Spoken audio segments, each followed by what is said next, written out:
How to fix Megapersonal error 701. 1. Run an antivirus scan using the recommended Avast Internet Security in this video guide. 2. Run a DISM and SFC scan as admin. Commands include sfc/scanodism/online/cleanupimage/scan-help-dism/online/cleanupimage/restore-help-dism/online/cleanupimage/restore-help-limit access 3. Free up space on your disk. And extend your system drive, if you can. 4. Repair your system startup in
Windows Safe Mode.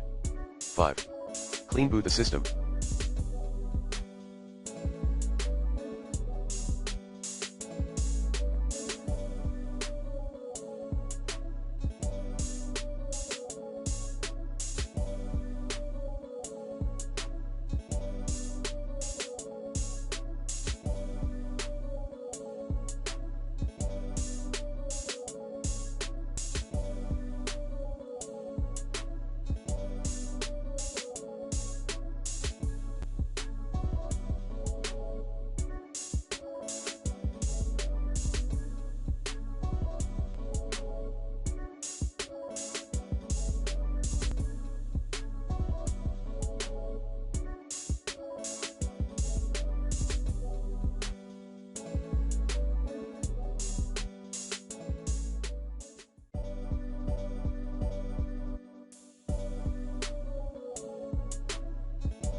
Six. Run the Windows Memory Diagnostics tool. 7. Contact MS Support for assistance.